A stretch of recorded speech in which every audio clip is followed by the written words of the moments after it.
এই ভিডিওতে আমরা ট্যাক্সোনমি সম্পর্কে আলোচনা করব।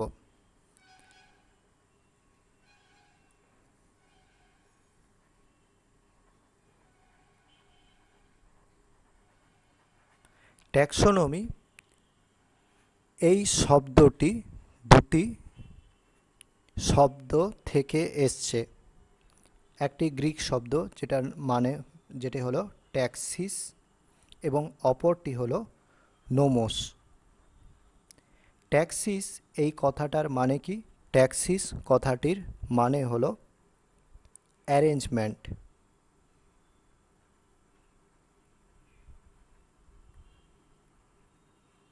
এবং নোমোস কথাটির মানে হলো রুল বা নিয়ম। এক কথায় আমরা যদি ট্যাক্সোনমি এর বাংলা দেখি, একে কি বলা হয়ে থাকে? বিন্যাস বিধি। আমরা ট্যাক্সোনমি কাকে বলবো? ট্যাক্সোনমি বলা হয়ে থাকে, এটা একটা জীবন বিজ্ঞানের শাখা, যেখানে কি করা হয়ে থাকে না, বিভিন্ন ধরনের যে জীবগুলো আছে তাদের শনাক্তকরণ করা হয়, নামকরণ করা হয় এবং সাদৃশ্য ও বৈসাদৃশ্যের ভিত্তিতে তাদের বিভিন্ন গ্রুপেতে বিভাজিত করা হয়ে থাকে, অর্থাৎ শ্রেণীবিন্যাস করা হয়। এই সমস্ত জিনিস নিয়ে জীবন বিজ্ঞানের যে শাখায় আলোচনা করা হয় তাকে বলবো ট্যাক্সোনমি। তার মানে আমরা ট্যাক্সোনমি যেটা রয়েছে এরকম লিখতে পারি এর সংজ্ঞা: it is a branch of study that deals with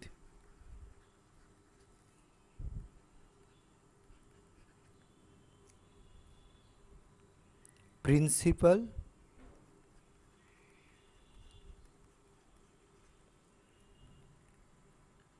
and procedure of identification,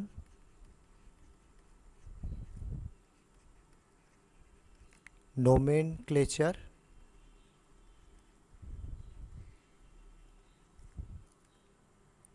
classification,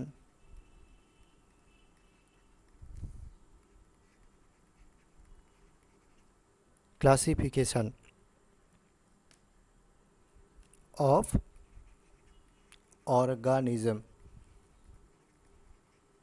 তার মানে জীবন বিজ্ঞানের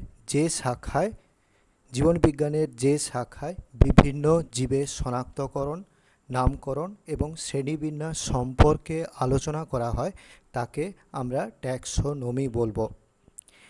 প্রথম এপি দ্য ক্যান্ডল বলে একজন বিজ্ঞানী, এপি ডি ক্যান্ডল,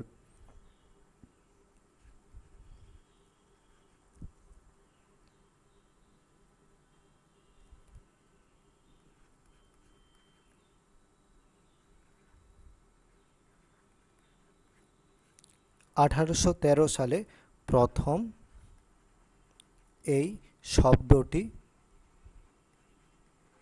ব্যবহার করেন। প্রথম এটি ব্যবহার করেছিলেন। তো আমরা ট্যাক্সোনমির যাবতীয় যা কিছু নিয়ম কানুন পড়ে থাকি তার সমস্ত কিছুই ক্যারোলাস লিনিয়াস বলে একজন বিজ্ঞানী তিনি বলে গেছিলেন। যাবতীয় যা কিছু রয়েছে ক্যারোলাস লিনিয়াস বলে একজন বিজ্ঞানী এই সমস্ত নিয়ম কানুনগুলি বলে গেছিলেন।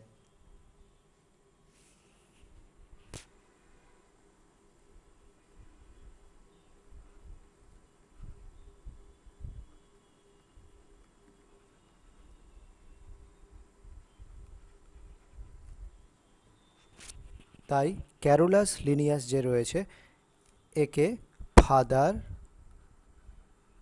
অফ ট্যাক্সোনমি বলা হয়ে থাকে। তো ক্যারোলাস লিনিয়াস দুটি বই লিখে গিয়েছিলেন। এই বইগুলিতে যাবতীয় যা ইনফরমেশান রয়েছে, মানে ট্যাক্সোনমি কিভাবে করা দরকার বা কি সমস্ত নিয়ম ফলো করা হয়, সমস্ত কিছু তার মধ্যে লিখে গেছিলেন।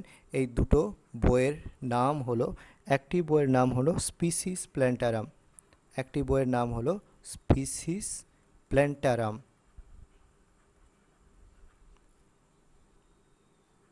1753 সালে এটি তিনি লিখে গেছিলেন। অপর বইটি হলো সিস্টেমা ন্যাচুরি 10th addition.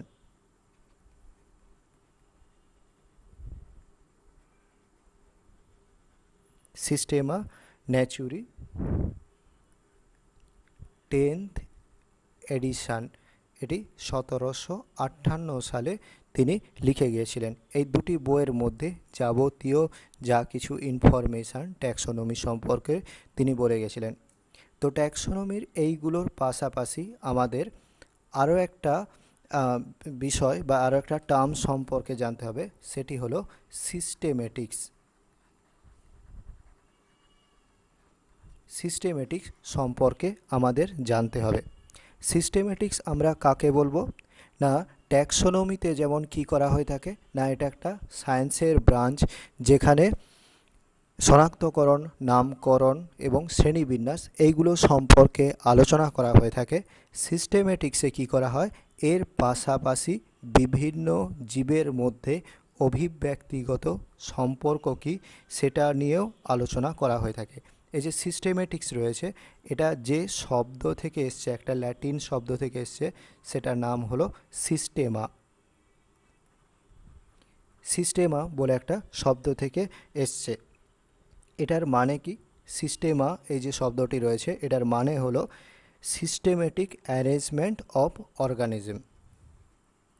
Systematic arrangement of organism, একে আমরা সিস্টেমেটিক, সিস্টেমা যে রয়েছে তার কি বলতে পারি না, তার মানে বলতে পারি। তো এটা সংজ্ঞা আমরা কি বলতে পারি, এ ব্রাঞ্চ অফ সায়েন্স, এটা একটা বিজ্ঞানের শাখা হুইচ ডিলস উইথ, যেটার মধ্যে কি কি থাকে না, এটার মধ্যে থাকে আইডেন্টিফিকেশন,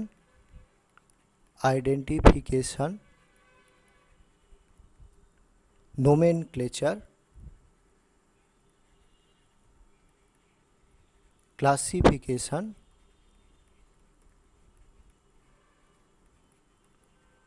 অ্যান্ড এবং ইভোলিউশনারি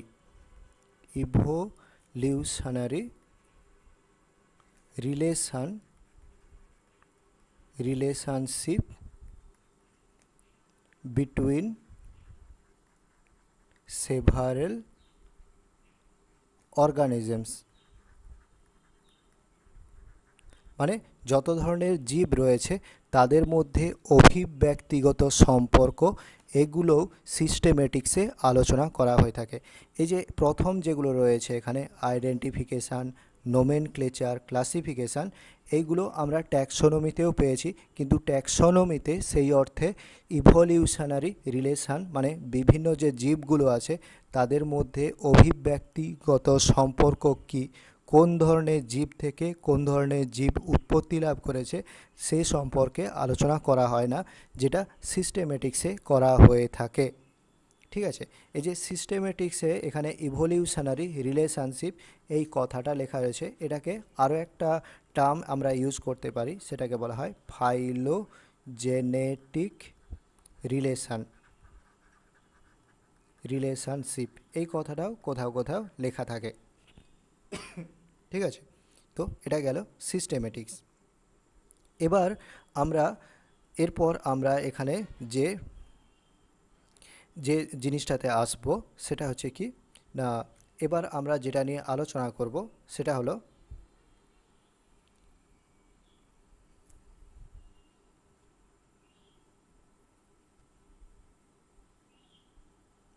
এক মিনিট।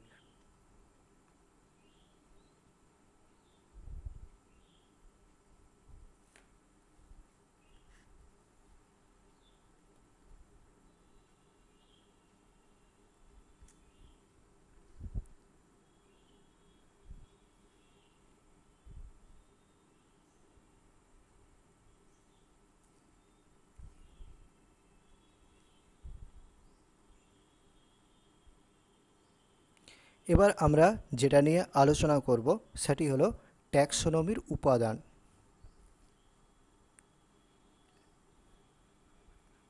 ট্যাক্সোনমি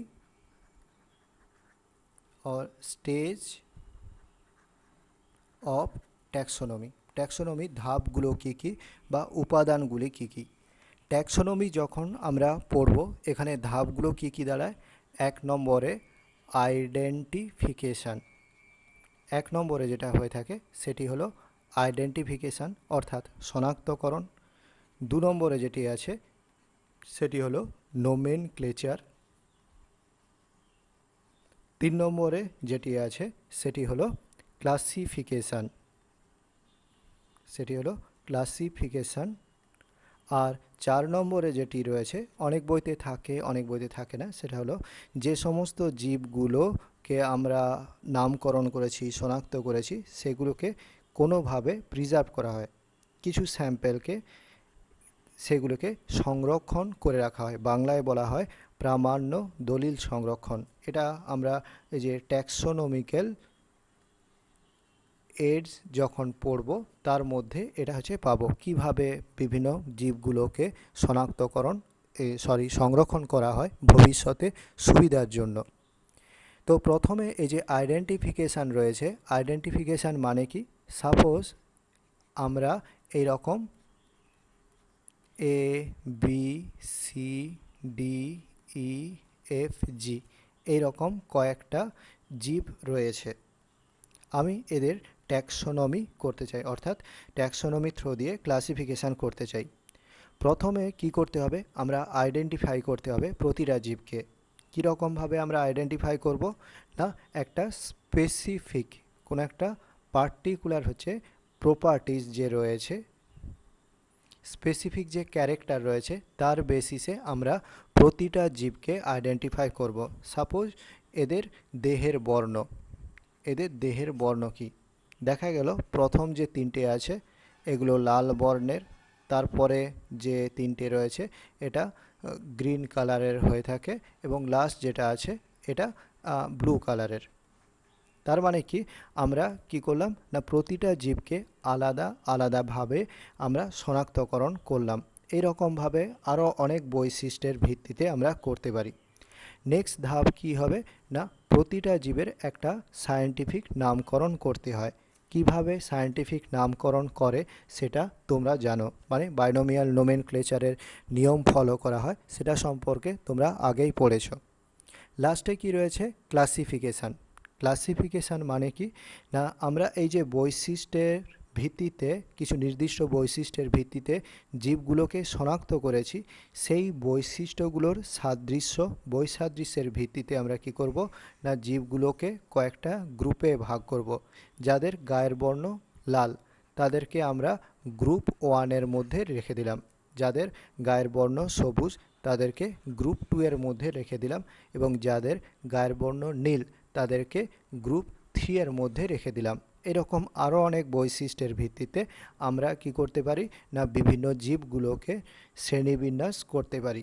যখন একটা জীবের শনাক্তকরণ করা হয়ে যাচ্ছে, নামকরণ করা হয়ে যাচ্ছে, ক্লাসিফিকেশান করা হয়ে যাচ্ছে, ভবিষ্যতে সুবিধার জন্য মানে নতুন আবার একটা জীব আমরা আবিষ্কার করলাম, তো সেটা আদৌ নতুন কিনা, মানে সেটার আগে নামকরণ করা হয়নি শনাক্তকরণ করা হয়নি, সেটা বুঝবো কী করে, যদি অলরেডি যে জীবগুলোর করা হয়ে গেছে তাদের সঙ্গে যদি আমরা কম্পেয়ার করতে পারি। এই ভবিষ্যতে সুবিধার জন্য অলরেডি যে জীবগুলোর ক্লাসিফিকেশান করা হয়ে গেছে তাদের কিছু স্যাম্পেলকে কি করা হয়, প্রিজার্ভ করা হয়ে থাকে। হলো, আমরা এই যে ক্লাসিফিকেশান রয়েছে, এই যে ক্লাসিফিকেশান যখন আমরা করে থাকি, যখন আমরা ক্লাসিফিকেশান এটা হচ্ছে সম্পন্ন করে থাকি, তখন আমরা যে পদ্ধতিতে এই ক্লাসিফিকেশান করি সেটার নাম হলো কি, সেটার নাম হলো হায়ারার্কিক্যাল সিস্টেম। এরপর আমরা যেটা সম্পর্কে পড়ব সেটা হচ্ছে কি না হায়ারার্কি।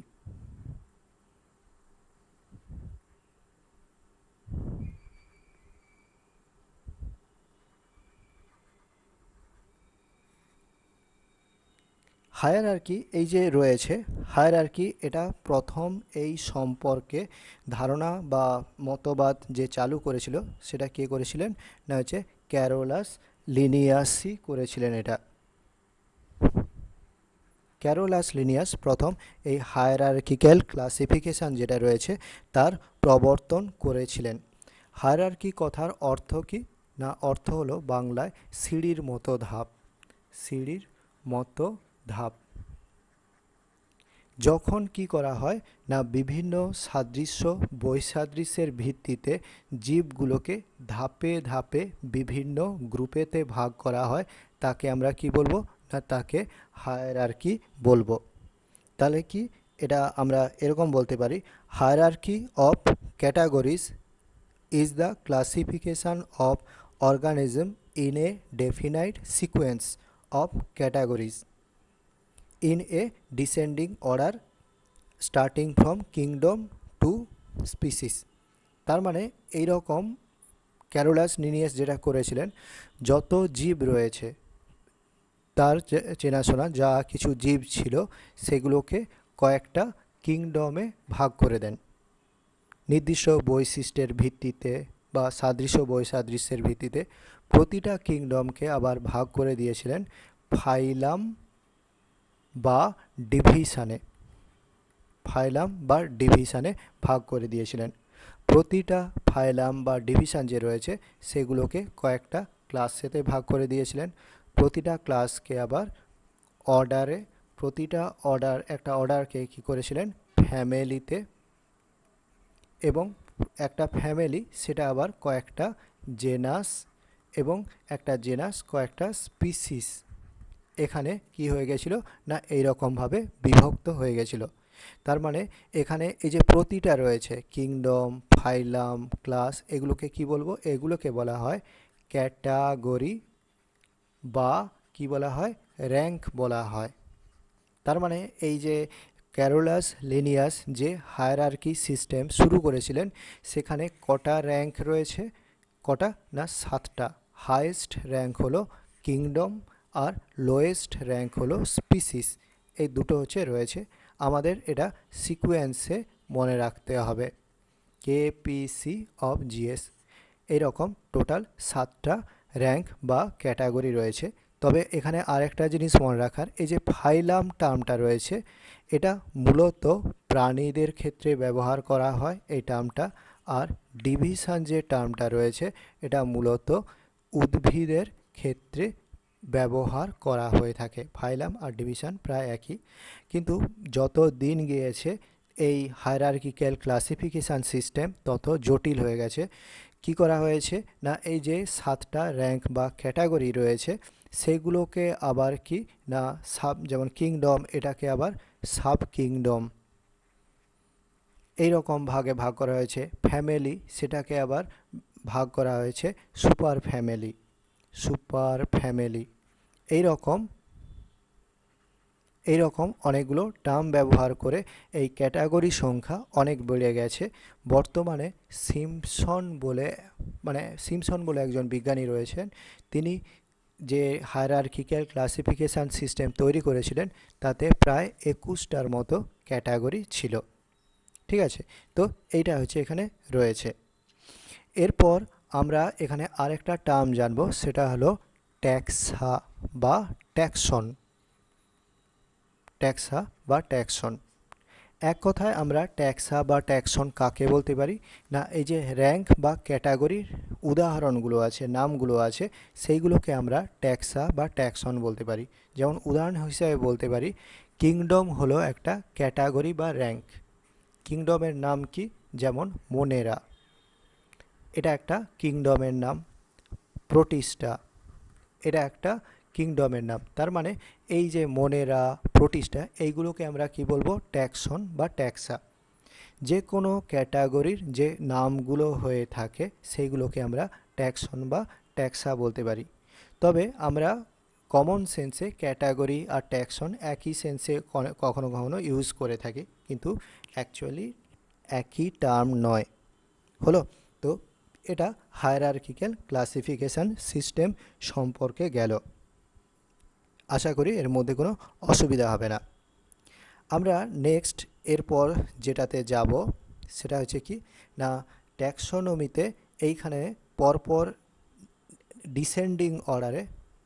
অ্যাসেন্ডিং অর্ডারে, মানে নিচ থেকে ওপরের দিকে কি না পরপর এখানে ক্যাটাগরিগুলোর নাম লেখা আছে। Species, genus, family, order, class, phylum or division আর কিংডম, এই টার্মগুলো এখানে লেখা রয়েছে।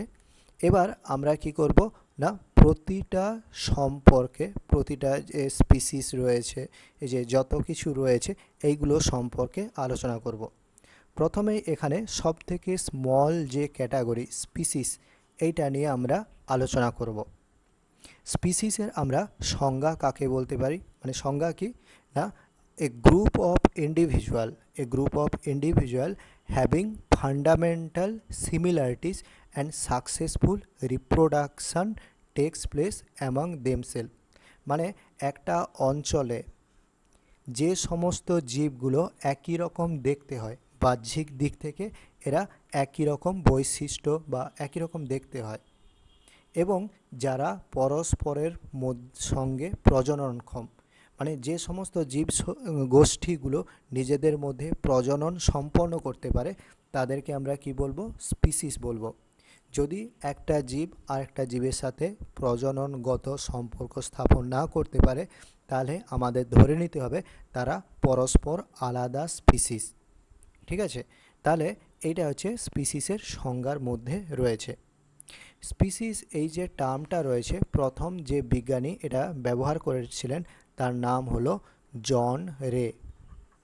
জন রে প্রথম এই স্পিসিস শব্দটি ব্যবহার করেছিলেন, এবং পরবর্তীকালে আর্নেস্ট মেয়ার বলে একজন বিজ্ঞানী রয়েছেন।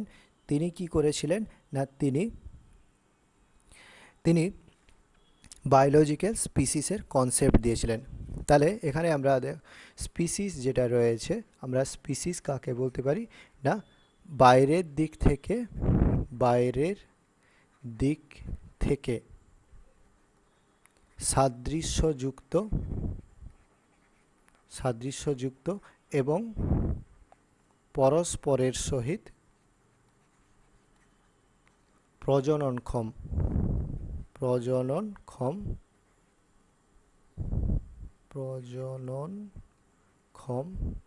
জীবগোষ্ঠীকে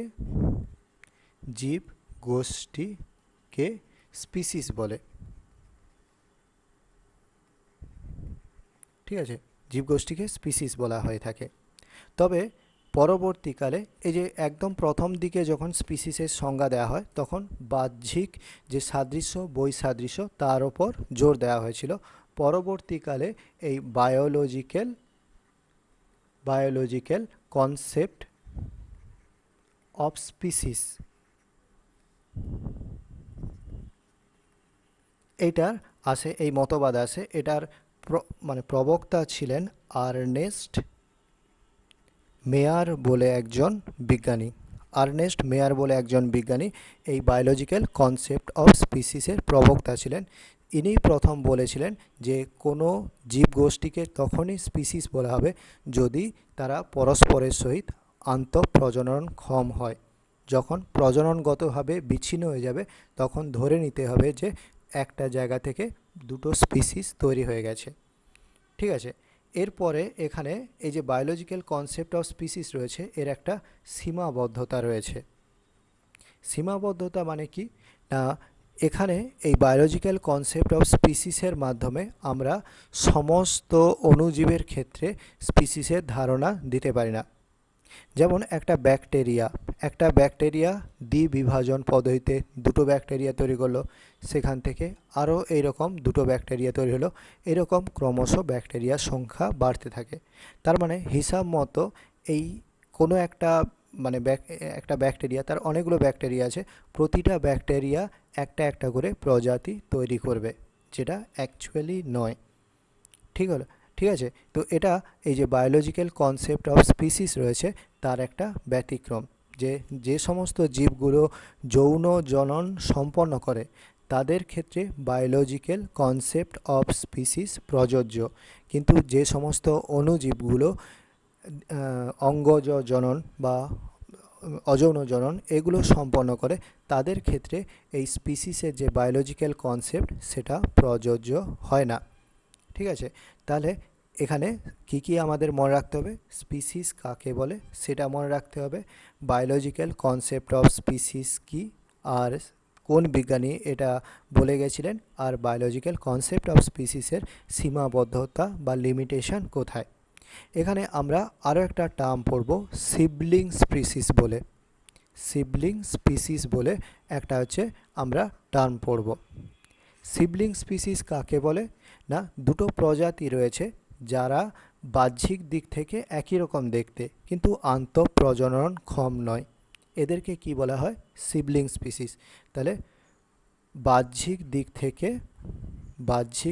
থেকে সাদৃশ্যযুক্ত, বাহ্যিক দিক থেকে সাদৃশ্যযুক্ত কিন্তু আন্তঃপ্রজননক্ষম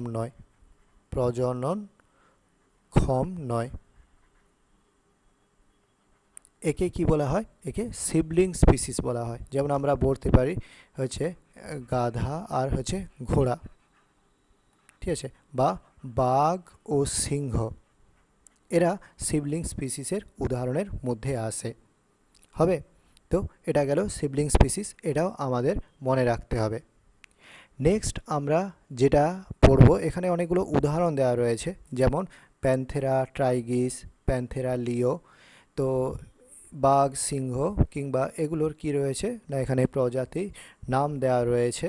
তো এখানে এই যে টাইগ্রিস কিংবা এই যে লিও, এগুলো পার্টিকুলার হচ্ছে স্পিসিসের নাম হয়। আগেই বলা হয়েছে স্পিসিসের যে নামকরণ করা হয় সেটা যে জীবের নামকরণ করা হচ্ছে তার কোনো পার্টিকুলার বৈশিষ্ট্য বা কোথায় পাওয়া যায় সেই বেসিসে করা হয়ে থাকে।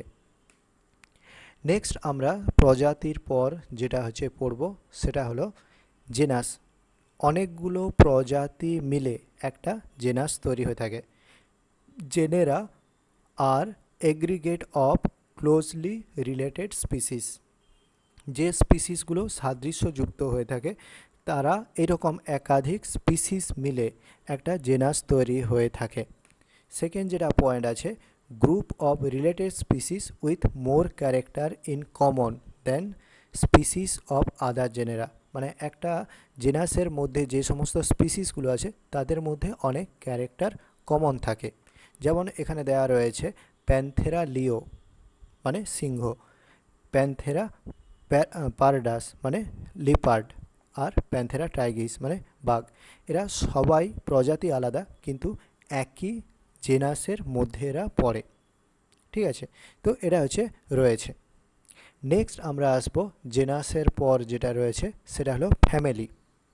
আমরা ফ্যামিলি কাকে বলবো, ঠিক একই রকম কনসেপ্ট, অনেকগুলো ক্লোজলি রিলেটেড জেনাস মিলে কি করে থাকে, একটা ফ্যামিলি গঠন করে থাকে।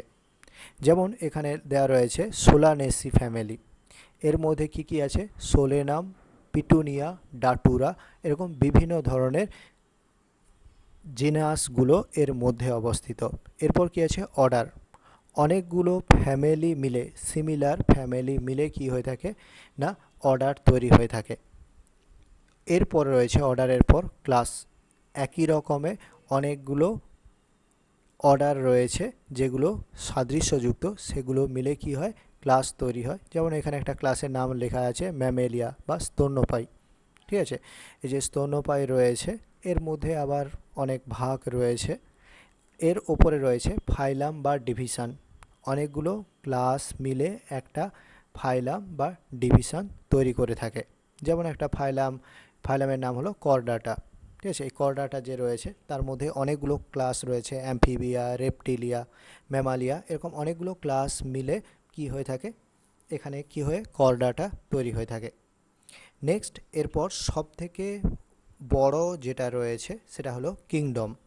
ঠিক আছে, কিংডম যেটা, এটা সব থেকে হায়েস্ট ক্যাটাগরি। তো আমরা এখন এই যে 5 কিংডম সিস্টেম ব্যবহার করে থাকি। 5টা কিংডম আছে, প্ল্যান্ট, অ্যানিম্যাল, প্রোটিস্টা, ফাঞ্জাই এবং মোনেরা, এরকম 5খানা কিংডম রয়েছে। তাহলে ট্যাক্সোনমি সম্পর্কে প্রাথমিক যে ধারণা সেগুলো এতটাই, আমাদের এইগুলো ভালো করে জানতে হবে বা বুঝতে হবে।